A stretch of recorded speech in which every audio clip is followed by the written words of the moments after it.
can try. I can make other people co-host.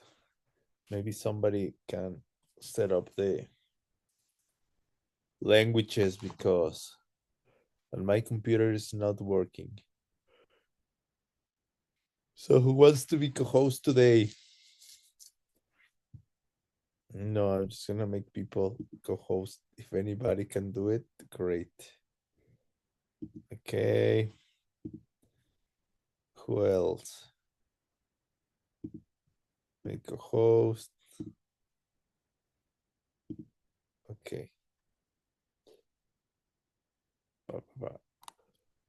So while we try to figure it out, I'm just gonna start sharing with you a little what's going on. Adam and I are talking about possibilities of changing schedule, but we don't know yet. And we'll keep you posted with that. Here in Rimrock, Arizona, the energy of the new year is coming. It's very interesting, very beautiful. More and more people come from all over to visit, and some people even to move. People are getting ready for the um, Horse New Year celebration and Diamond Cutter Classics. It's gonna be in about 2 weeks. Translators will be coming from all over the world, and also people to celebrate. And also, during the YSI event on Bhagavad Gita, that just happens a few days after.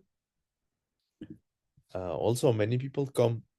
Actually, many people from New York come because YSI has a strong connection with the New York community. Also, people sometimes from overseas, from Europe, sometimes from China as well, other countries, Vietnam. Well, I think for the YSI, not that many Vietnamese people sometimes, but it's gonna be fun.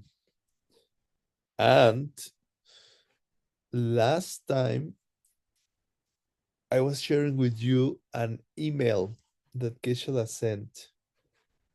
Everybody is the no, the translation didn't work.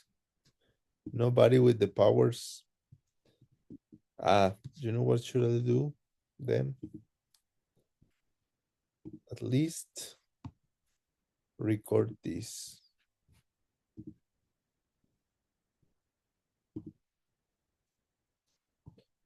Okay. So I was telling you just about general news going on, and that last time we were using an email. I mean, in a way, I would say it's a long email. It takes some time to read it. And I asked Geshe, and he said, yes, for sure, it's very good if we use the text he wrote for these sessions. So then I'm gonna share this text. One of the reasons we are doing this text is because it's very, very relevant for our Pramana studies. It has, how I find interesting that Pramana basically means correct perception or well, let's say correct perception. And basically the most important experience we can have in our lives is a perception, is the direct perception of emptiness. So there are ways to argue that Pramana topics are the most important topics of all. But it's just a joke because it's almost like you can say the same from any topic. There is also some other saying that Lord Buddha said that all the teachings are contained in the Vinaya topics. And I guess because there is, at the end of the day, everything is connected. And if there is a connection, I think you could argue that any topic is part of any topic in a way. But anyways, not only that, Geshe is talking about the direct perception of dependence. He's talking about the direct perception of emptiness, and he's talking about Chi Chedrak, which is specifically a very important Pramana topic. It's going to help us a lot. So last time we almost only read half, but then I took the time to make some pictures so we can review the first half in a more I don't know how to call it, not dynamic, but interactive or something, in a more illustrative, something like that way, versus reading the text this time, and then we go the reading the text for the second half. But first, I'll give you the context. And I'm sorry if the translations are not working. I don't know what happened today. 6:30 in the morning, still very dark here. I'm very sleepy. Okay, I'll show you. Sharing screen.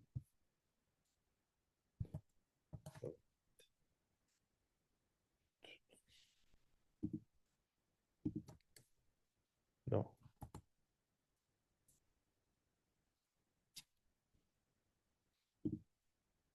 Slideshow. Otra vez.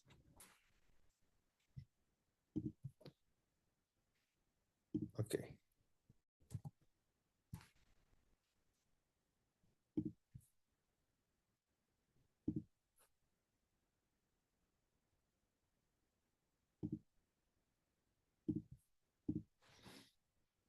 Can you see a screen?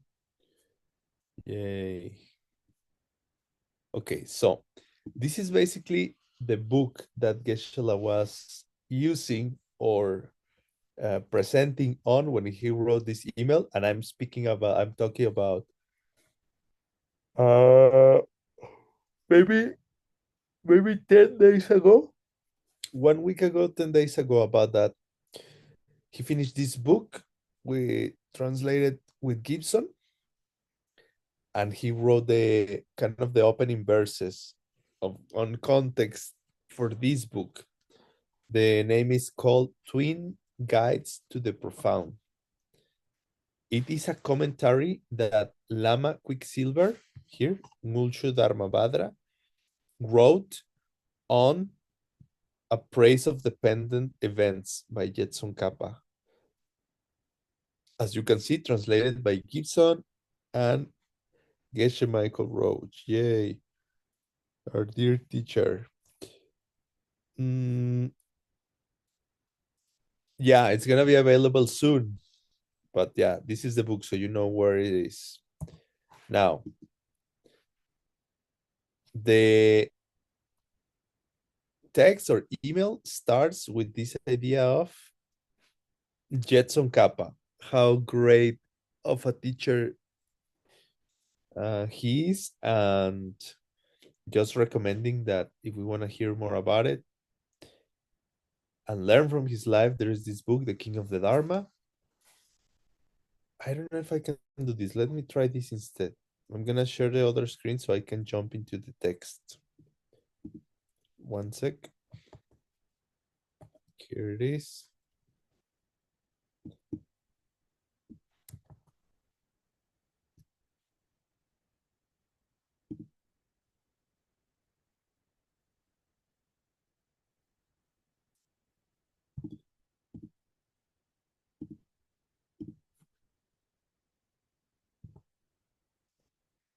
Okay. Okay, I hope you can see. Perfect. So I just created this picture that gives people the link to Diamond Cutter Press. But Diamond Cutter Press also told me it's important to mention that this book is not available in all the countries, and only try to get it if it's allowed in your country. And they put it here as a disclaimer to be responsible about it, because some countries prefer not to have this kind of material there. Okay, but then you know the book exists, and there's the stories of Jetson Kappa, who wrote pretty much the root text that it's being used. Then, okay, oh, this is what I wanted to show you. This is the email that I'm talking about. I'll share with you next. But just so you know, like we start with the title, we start with the life of Jetson Kappa, talking a little bit about it. Then the email goes, and we did this before, on what is emptiness and what is not. Very important to first identify that. And this is why we have this picture, what it is, what is not. Pretty much is this idea about that emptiness is not like close your eyes and everything is black. And it is not neither that idea that nothing really matters, that Geshe used example, a punch and a kiss is not the same. Emptiness doesn't mean that everything is just the same and nothing really matters, is incorrect, or that everything is blank, or just close your eyes and you see black. Geshe that talks that there are has been many misunderstandings through history about what is emptiness. And at the end of the day, emptiness is this lack of anything in the universe that doesn't come from mental seeds, karmic seeds, or sometimes saying in different way of nothing in the universe that has not come from how I treat other people. Now, one of the reasons this text is special is because this time it presents emptiness. This book, it presents emptiness going first through dependence. In this case, first we understand how things work, basically, through dependence, through seeds, through how we treat other people, through how we think, speak, and act or behave.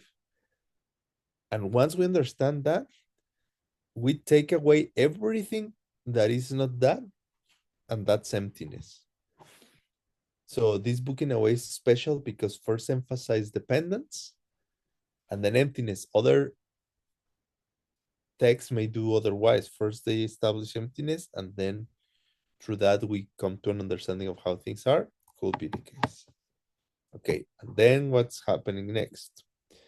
Then the email talks about 4 activities to become successful. What does this mean here?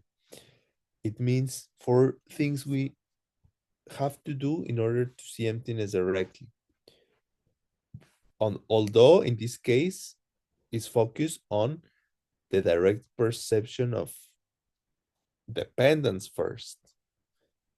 The relationship is that once we have this experience of direct perception of dependent origination, the text says, and Geshe says many times, immediately afterwards, maybe like 20, 30 minutes after or something like that, we will jump into the direct perception of emptiness. So basically, this is 4 activities we need to be doing to have these 2 experiences. Number 1, to serve people around us. Very important. Geshe says number 1. And in the text, he even mentioned examples like probably you should be signing up for programs that support the elderly, your communities and the like.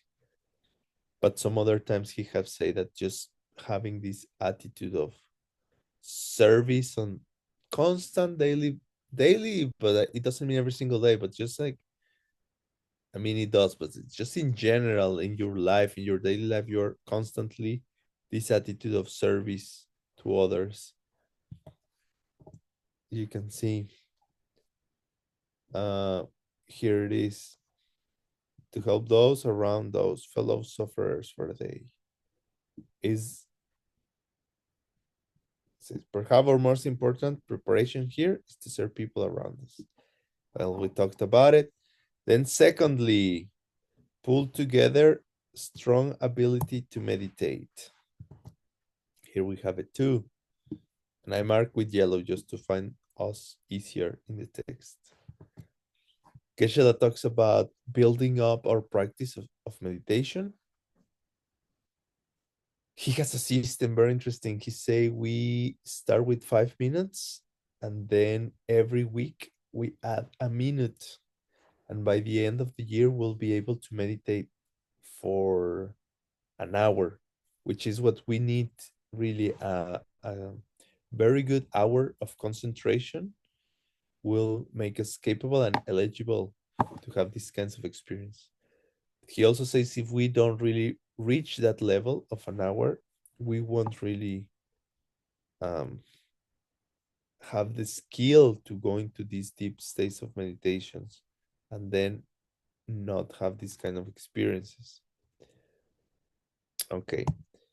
Number 3, finding a good teacher and helping them or serving them and learning from them, being there. It says here, make a commitment to work with them. Geshe in the text talks about it here, how this relationship is very, very important at many levels, really. One of them is the virtue we create by working with a teacher. We plant incredible seeds that then later ripen in understanding or realizations, if you want to call it this ways, understandings or realizations of big important things in life. Geshe says not the kind of relationship in a conventional world we have with our school teachers, that we just see them for an hour, hear the class, leave to home. Here it almost says what it is. Here is something very, oh yeah, it says, traditionally, you are as likely to spend as many hours cleaning up your teacher's kitchen as your informal emptiness classes with them. This is as it should be. This is how the process will bring you goals here. But we already talked about it, and I think most of you or all of you may have the context, these things.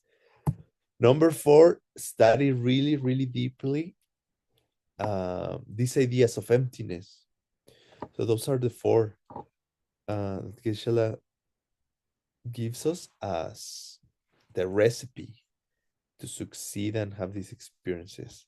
Serving other people, constant basis, deep states of meditation, finding and working with the teacher, and study emptiness deeply. Then what's going to happen? We will succeed and we will have direct perceptions of very high objects. Now, in the context of studying, Geshe talks about the lineage. Where is our emptiness lineage comes from? And he mentions Lord Buddha around 500 BC, Arya Nagarjuna 700 years later, Master Chandrakirti 600 after Dominus AD, Master Shantideva is close to Chandrakirti, but 50 years later. Then Jetson Kappa, Lama Quicksilver, Geshe Michael Roach. That's our emptiness. Sorry, that's the emptiness lineage. And now check it out. So, okay, yeah, we are here. Where are we? Okay, yeah. Here in the text is the lineage. Great. Now, it starts talking about, very important, he say, Tibetan, okay, here. First, specific content, Chi Chedrak. Geshe goes into Chi Chedrak. Here, suffice to say, we'll have a little picture of a car in our head. This is sort of a mental copy of the first car that we ever recognized. The one that mom was pointing to when she was teaching us the word car for the first time. When we were a little kid. This picture is called Chi.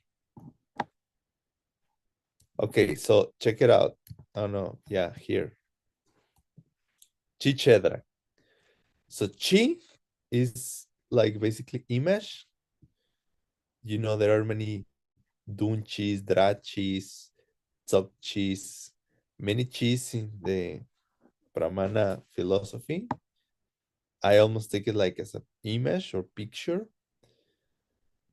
And Chedrak in this case is, it can be translated in different ways, but it could call specific or categories.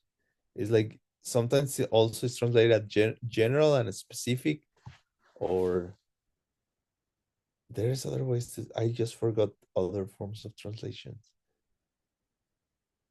But chi usually refers also, and there is an interesting connection between rangsengs and chitsens, because the chi, again, chitsen as an archetype and rangsen as an object, an actual object in the world that possesses the quality of chi. You see, so this could be like this luminous image of a perfect car. I don't know. This was my way to represent that idea. It's a mental thing. Chi lives in our mind. And then when we see an actual car in the world, so this is the archetype or mental picture of car. This is an object that has that quality, and therefore we can call it, yay, a car, or it has carness. This is like a luminous picture. This is like a thing that we can interact with, I don't know, many of our senses. Um, and check it out. Okay, the email, what it does say. Yeah, specific cars, general specific, that we meet over the course of our life. These solid, real cars, physical expression of the idea car that our mom gave us is Chedrak. So I think that's very interesting. Now, there is something very important, a relationship between these two. If you want to go into deep meditation and see emptiness directly, we have to understand that.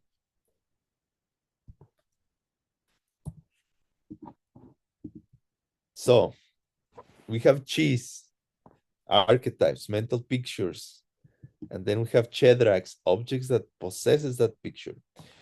So to me, this is an interesting exercise because it's really helpful on Chichedrak.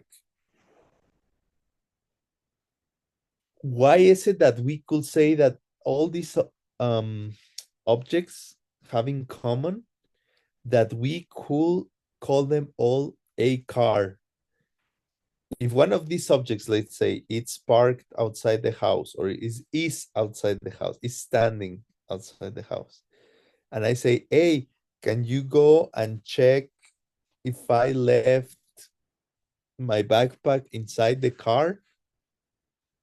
You will immediately recognize either of these objects as suitable to be the car. Do you see what I mean? And what is it inside of each of these? You see, all of them are a little different, but there is something inside of these, not inside, but it's a way to say it. There is something on these objects that will make them eligible and correct to be pointed as the car. Because somehow, let's say the process will be like we have seeds of this archetype in our mind, and in a moment we'll talk about where those seeds came from in the first place. But let's say we have seeds of this picture in our minds, and somehow when we interact with these kind of objects, this kind of seed is wrapping them around, or yeah, sometimes get like called like labeling them or wrapping them around. Mental luminous picture stops on the parts of these objects and makes them being perceived as a car or the car. And it's in a way very interesting to me to see that it is mm, it seems to be more abstract than what I thought, because it doesn't has a color, it doesn't has a size, it doesn't has, I don't know what it is. What does all these objects have to have in order to be able to have this? Is it that they have four wheels, maybe? Some of the characteristics? Is it that they have the correct parts? But also we need the label itself to recognize the object as such. But I think this exercise of trying to figure out what is exactly this archetype or mental picture composed of or made of, to identify this archetype, it's very helpful for us to understand Chichedra. Now, Geshe explains the process. So the relationship between chi and the word car. I guess when we learn language, we start attaching words to mental pictures and archetypes. So now we are used to it and we have made the connections. It's very likely that once we hear a word, it triggers mental pictures in us.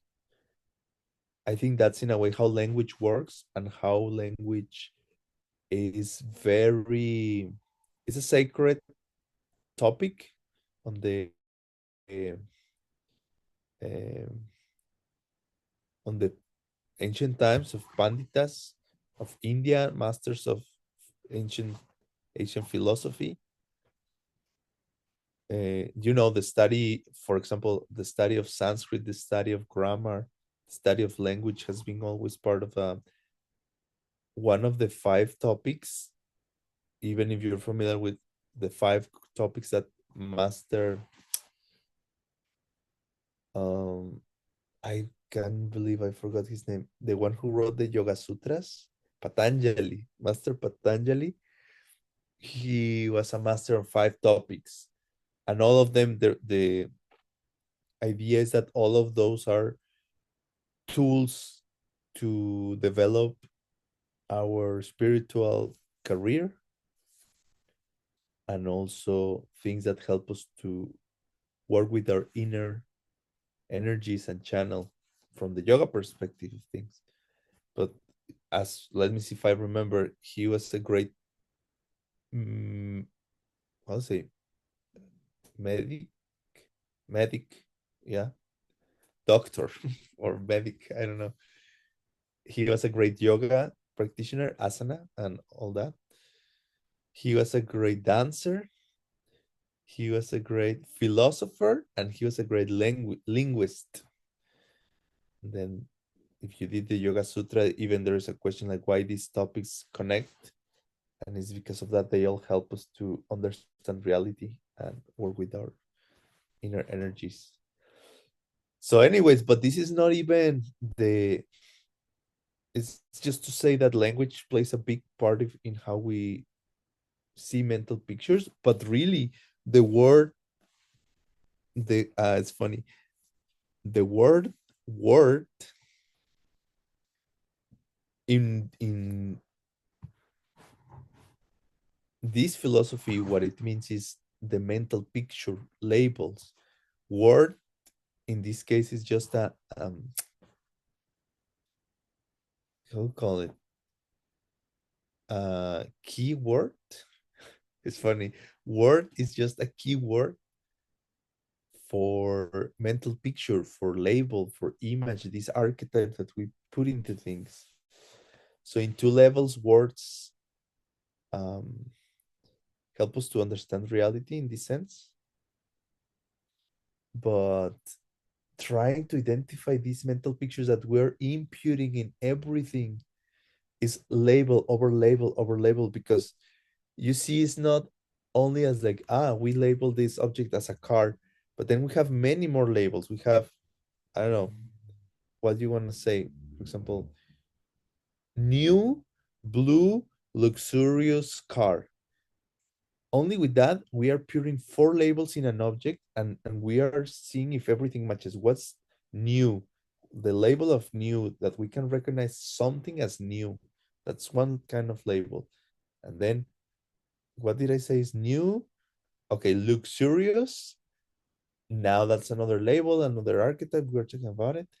And how each one of these we could put it in different objects, even if apparently the objects are not so close together. We could have like a new TV, a new house, a new friend, a new car. But then there is something very interesting about the idea, mental picture of what's new. How can we identify something as new? Anyways, so you see, we're label over label over label with the same object. We could be putting so many labels into it. Now the question I have is like, when I say new, luxurious or luxury, blue car, let's say, are those four labels put, projecting on top of each other, or are they a single thing called new, luxurious, blue car? Is one or many? Maybe there is one single archetype of something called new, luxurious, blue car, one single archetype, or is like many archetypes projecting on top of each other? That I don't know yet, but I think it's good to think about. Okay, and then Chedrak, specifics that we meet in our daily life.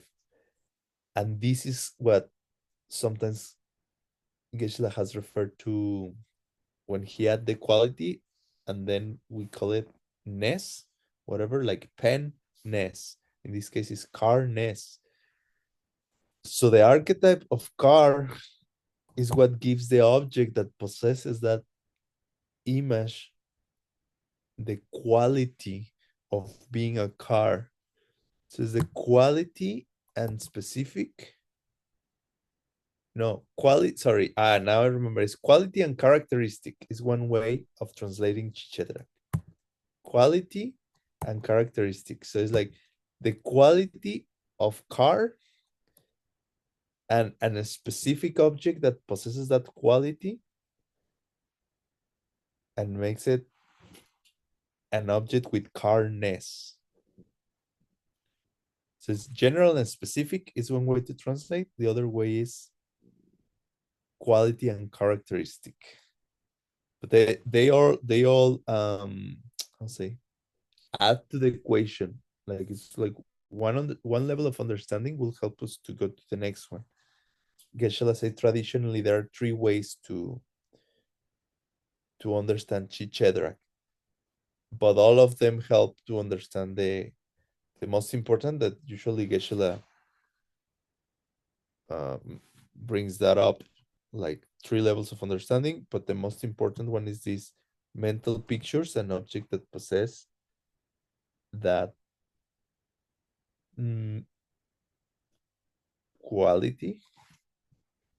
Okay, hope this is helping. And totally, these are like exercises of meditation when we try to find the quality on the objects we perceive. Okay, now Geshe explains the process. How does that happen? Now we are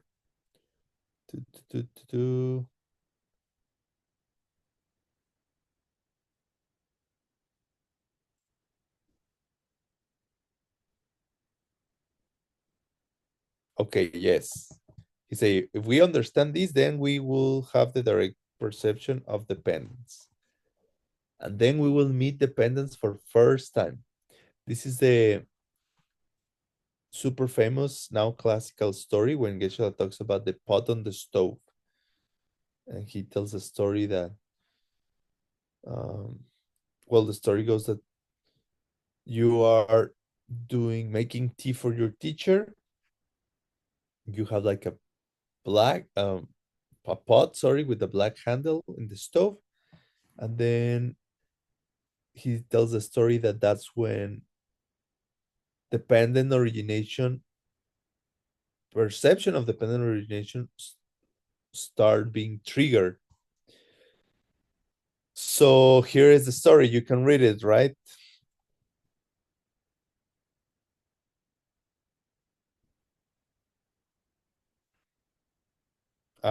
Here. We read it last time. You'll be standing in the kitchen in front of the stove, waiting for a pot of water to boil so that you can make a cup of Tibetan tea for your teacher. Before you help other people in your car, okay, great. Then you're looking at the pot about to boil, and suddenly you realize that you're not really looking at the pot on the stove. Rather, you are seeing colors and shapes.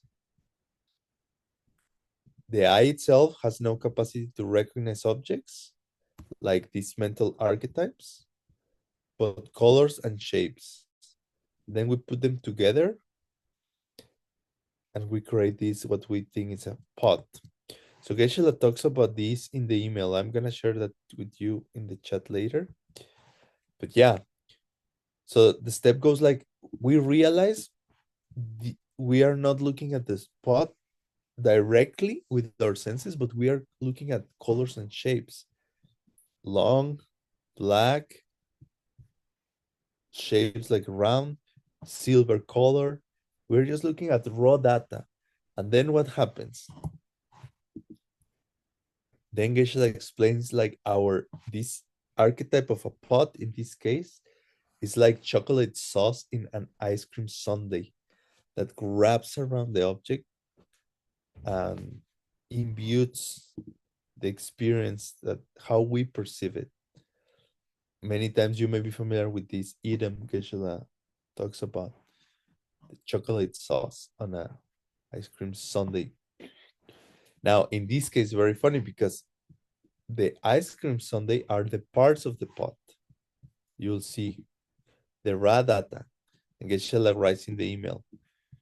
In this case, the ice cream balls are the silver color, the round shape, and how say, straight long black colors and shapes. These are our ice cream balls, and we are putting the chocolate sauce of the idea pot on them. Now, what is very important to mention, and I really like this emphasis, is that he says these images are images of a full pot. Here we have the full pot, an entire real pot. And that's very interesting because it's also sometimes say that it's wrong to express the idea of, if I say, oh yeah, things are coming from your mind. No, things are coming from your seats. There is a difference, by the way. Coming from your mind and coming from your seats is different. Although it's very related, but just so you know. If people say, yeah, things are coming from your seats, but they are real. They say if you say this in a Geshe university, you will get in trouble in a debate, let's say.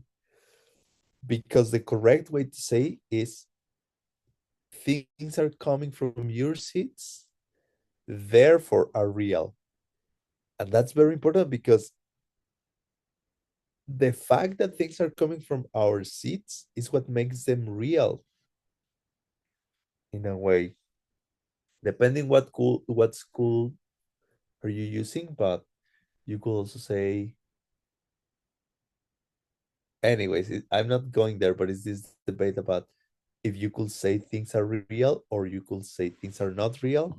It just depends what are you, I'll say, how you're using the word real. But just to say, by real, we don't mean self-existent. By real, in this case, we mean the way things truly exist and that they function and they we can interact with them and they perform a function and all that. They do work. It's like we can cook a meal in a pot that is being projected out of our seats. We can grab it, we can use it, we can share, we can affect our experience of reality with these mental pictures. Because what they say is like, that's the only way things have ever existed. That's the way existence exists, if that makes sense. And this idea is supposed to help us to avoid extreme views, either the extreme view of, oh, nothing matter, doesn't exist, or even extreme views of like, I'm the only person that is real and everybody's just a projection, or even myself, I'm a projection, so I don't exist. And we avoid those extremes just by understanding that what we're trying to describe is the way things have always been. It's not that they're less real than before. It's not that they are just an illusion in a sense. It's just that the process of existence in the universe, let's put it that way, is through dependent origination. And that's okay, it works. And people, how say, they have their own mental streams and you talk to them and interact with them because we have the seats for that. But it works, it's good not to be, you see, dun, dun, dun. Okay, you get your real pot coming from mental seats. So then Geshe goes to this very important point. At some point, we must realize that everything is like that. He talks about the Sunday here. He talks about the process, the luminous image flying. These images, huh? And then with this understanding, I think it's beautiful line. With this understanding, we have for the first time in our life understood where things in our world, including me, are really from. Let me see. There is a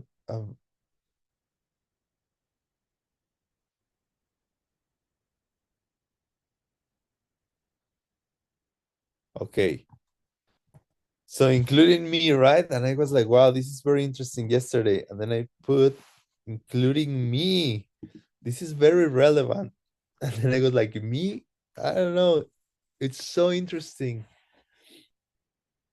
And at the same time, it's very promising and helpful because if even me and the parts that are parts of me, if that makes sense, are coming from these mental pictures and from how I take care of other people, for how kind I am, for how wise I am, for how I use my doors of expression, then it's very hopeful because in a way it suggests that no matter what problem or obstacle or deficiency I may have, number one, I could stop that and remove that and change that. And number two, I could add any quality that I would like to add to that projection, to that me. So it's very helpful. It's very hopeful to think like, okay, these ideas are proposing I can change everything, including that thing that I call me. All right, let's see. Let me try. Here is what we stopped last time, and then we were just about to start on where these seeds come from. This is the next part of the text, and we still have a few minutes. So I will suggest if anybody has questions or comments or something in the chat, we can take a moment for that now. Wait, see. Okay, I was trying to set up people as translators, but I couldn't today. Something is wrong with okay, maybe now I can. Let me see. No, it's not letting me when I open the. That's why I make some people host, hoping they could do it from their side. Let me see. I'm gonna make more people co-host.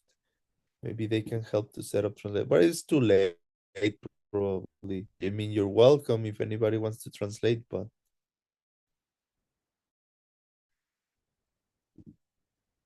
I'm just making people co-hosts in case somebody else can set up the translations. Now we have many co-hosts. If anybody else wants to be co-host today, just raise your hand.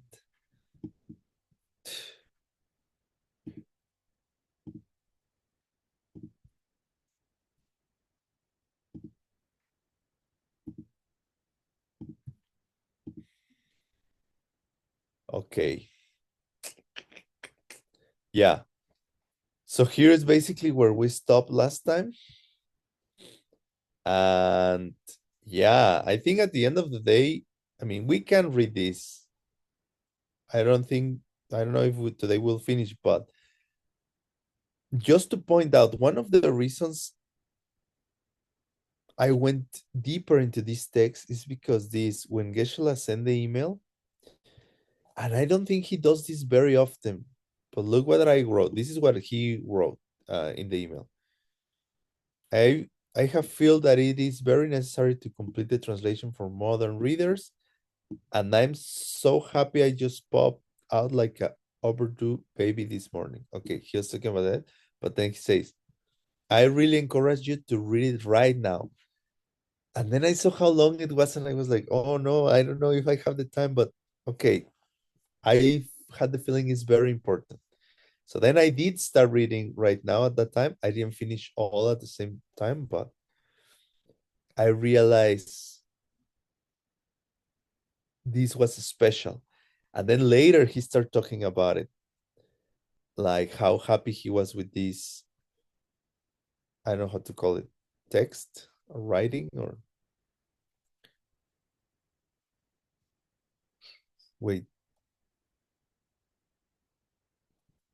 Aha, we stop here.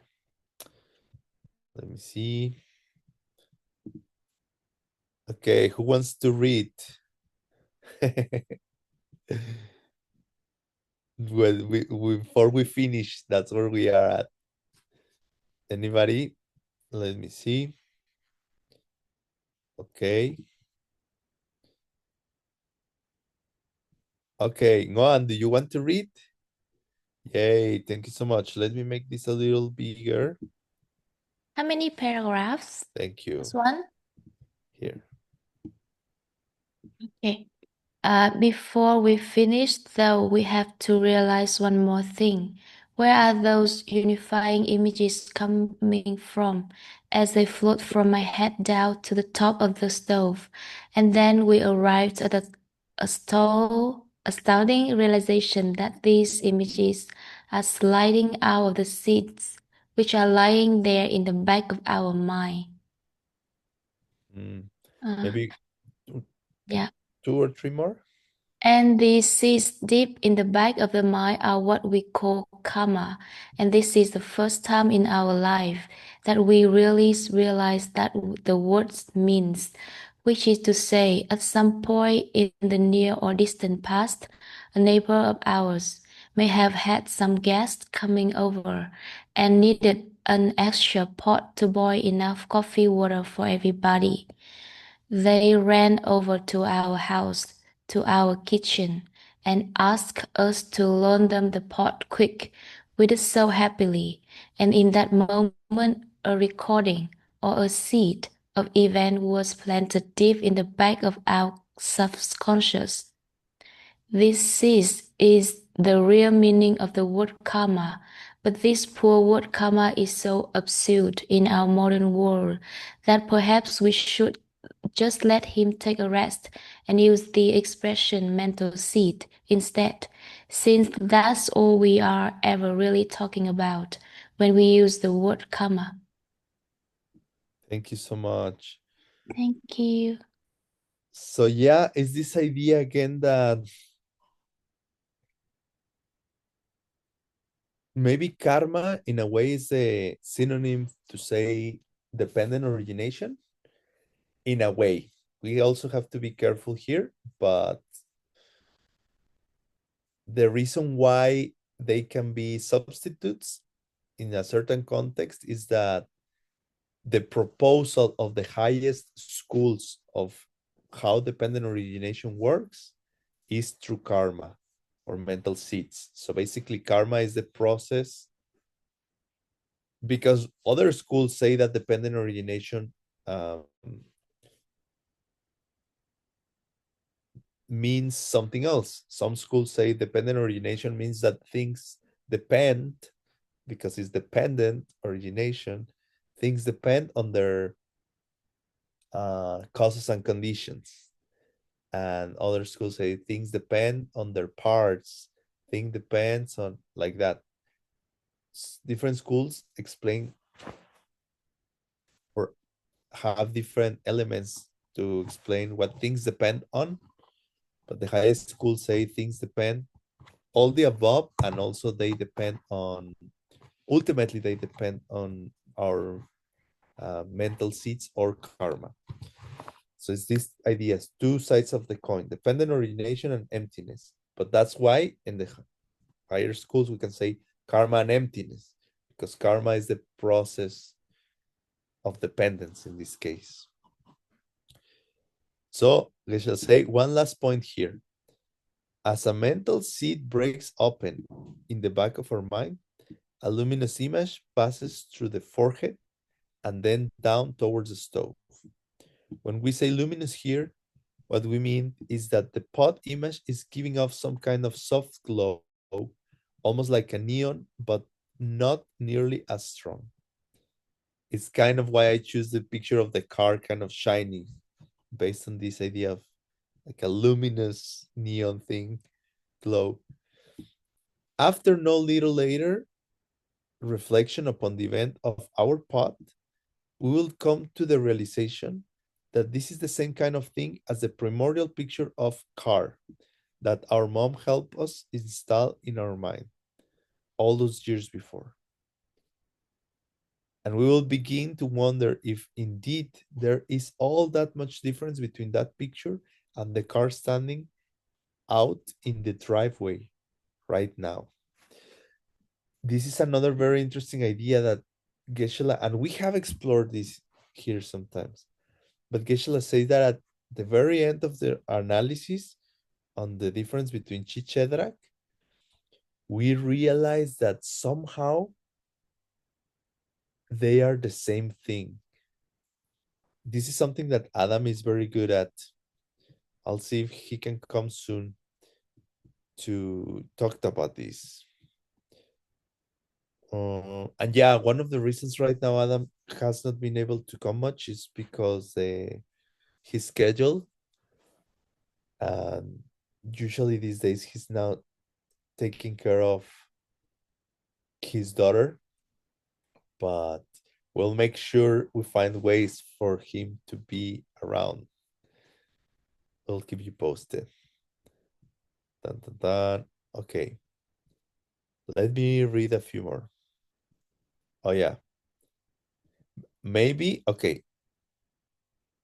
Okay, so this is the question, right? Is there really much difference between the picture, the archetype, mental picture, luminous picture, and the car standing in the driveway? Great question. Okay. Which is to say, it says, and here is the punchline of your lifetime. All of the objects that ever come to us in our entire life, including ourselves, are just the same as that pot on the stove. Every single thing around us is a composite of luminous pictures flowing forth from seeds that we are planted in our mind earlier. that were planted in our mind earlier when we were either good or bad to other people. Very, very important. And it's sometimes to me it's very difficult to kind of fully accept the idea at a subconscious level, really. But it's like to say, like, really, even this weird problem I'm having today, is that also coming from how I treat other people in the past? Oh, this person, I don't know, whatever, this person ignoring me, this person ghosting me, or this person bothering. Are they really also uh, a creation of my past behaviors? Sometimes it's very almost like crazy or challenging to accept that or to put it even to put it into consideration. Um, or even random things like what? How does that whatever new building over there has to do with how I treat other people in the past? And but again, it's a very empowering idea at the same time because then it gives us power to transform things. And supposedly, the more we understand about seeds and emptiness, the fastest and quickest we can make transformations in our world. Geshe has says that very good practitioners, like advanced practitioners, they can plant a seed in the morning and have it ripen by the afternoon, something like that. When usually, just to put it into perspective, usually they say most of our for a person with no training at all, let's say, it say that most of our seeds that we experience on daily life are coming from past lives. And it's rare when we are able to, it happens, but it's rare those that we plant in the same lifetime and we make them ripen in the same lifetime. But with this training, with these techniques, with this wisdom and system, we learn how to start making same lifetime seeds to ripen in same lifetime.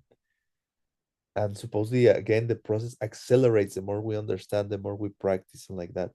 So it is the case that with the especially with the wisdom of emptiness and also dependent origination,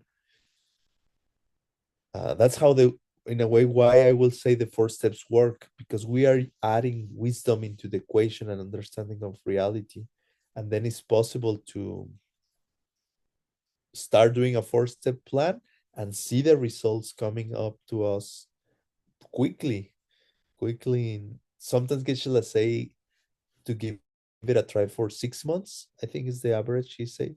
Some things last longer if we have more obstacles or if we need more time, but also some things can ripen surprisingly quick. um, so anyways, this is I think very important idea on this text, among many others, of course. So there is no other reality than this one, the one flowing out of how we have treated people around us earlier in our life. If we understand this, it is possible for us in time to liberate ourselves from all pain, from all debt. And if we can do that, we can show others how to do it too. Yay.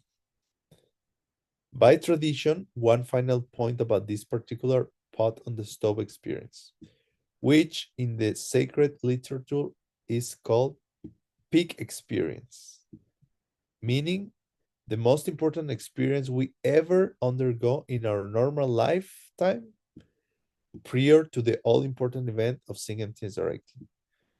So yeah, this experience of seeing how the parts and the labels are coming out of as mental images, it's also called peak experience. meaning this big experience,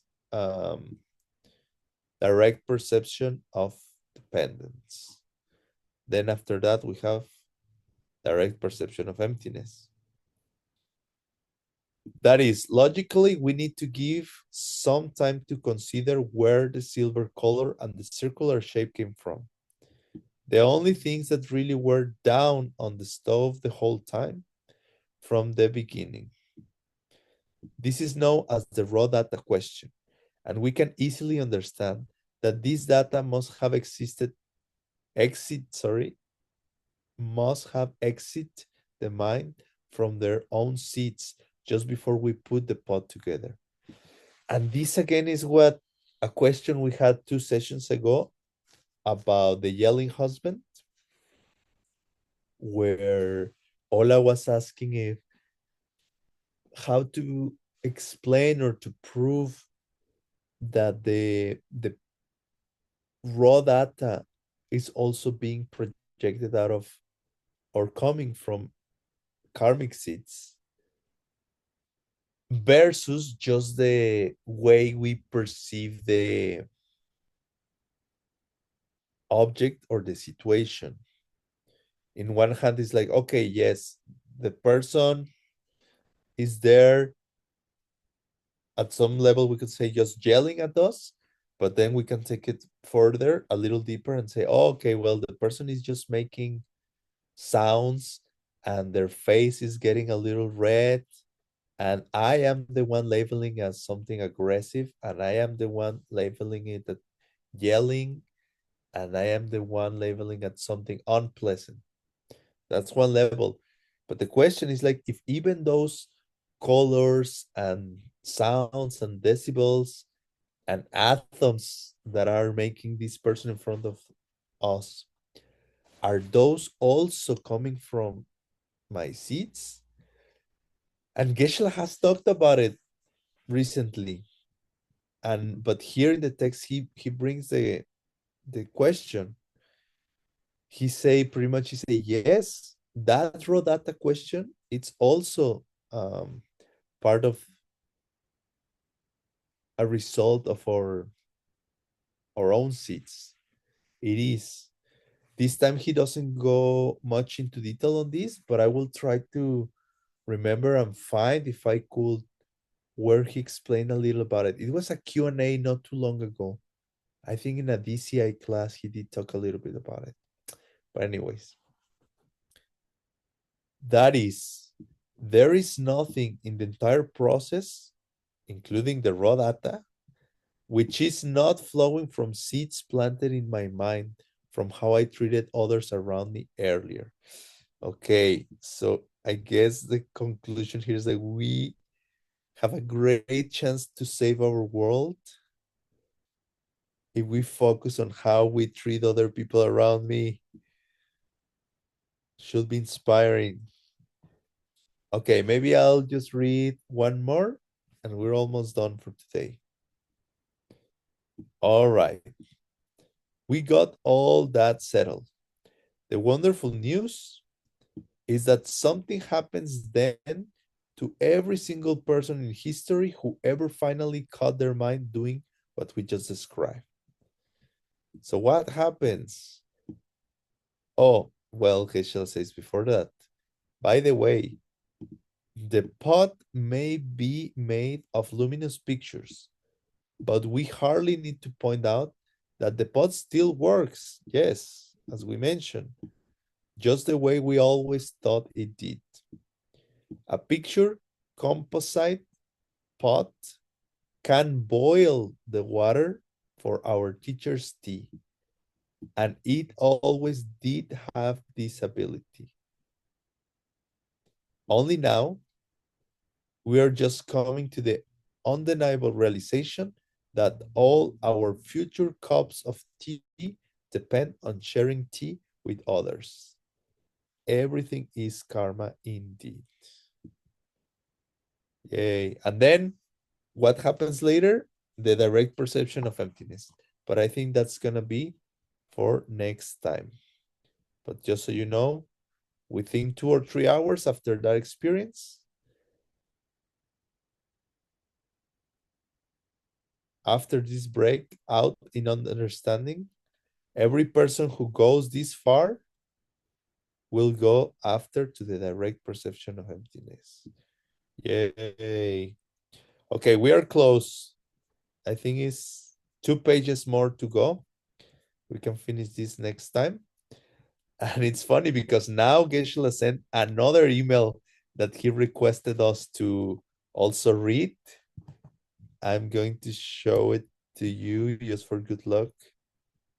And I'm going to share this text in case anybody wants to read it at your own pace or translate it or something. I think it's fine. I asked Geshe if we could use it for the Pramana sessions. He was very happy. He said yes. Did you watch Groundhog's Day? Did you watch that movie? I did watch the movie, but long time ago. I not in a while, but it may be fun to watch it again. Why you remember about it now? That's what I thought of when you started throwing pictures of Groundhog's Day on the screen. The Oh yeah, groundhogs. the other day or today? No, the other day. Monday, because Monday is Groundhog's Day, and so Uh-huh. you started researching it. Yeah, and I have found very interesting information I'm gonna share with you in the news about the origins and tradition and connection to other um, celebrations. There is a celebration on the same day called Candlemas Day in Christian traditions, and they are connected. It's very interesting. Well, I think I'm looking for to show you quickly the other text. Um, praise. Wait. Oh, this one.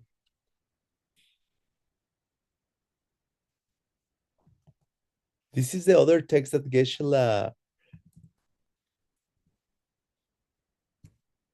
sent lately. Right now, we're not going to read it, but I want you to see it and to know that it exists. It's the preface of The Other Side of Emptiness, the same text of the praise of dependent events. And it's also very, very cool. It's about 5, 6 pages. 6 pages. We can also do this text after we finish with the one we're doing right now. But just so you know, it's there, it exists. Geshe sent it as well in an email lately. So he's giving us a lot of material. If anybody wants to, I don't know, add anything, share, complain, whatever. But it's good to see you. Thank you so much for taking the time. And I hope these sessions are being helpful, useful. I can share the PPT as well if anybody wants to use it. I think these little pictures can be very illustrative. So I don't know if you find them helpful, you can use them, I guess. But thank you so much. And sorry that today, I don't know what happened. The translation boot didn't work. It's our seeds. I guess, yeah. But I don't know why. Anyways, um, hopefully next time it works. And all of you that may be interested, I guess see you online on the translation class tomorrow. Hope you enjoy your weekend. Thank you. And thank you, translators, even though today was not much to do, but I hope you enjoy. See you soon.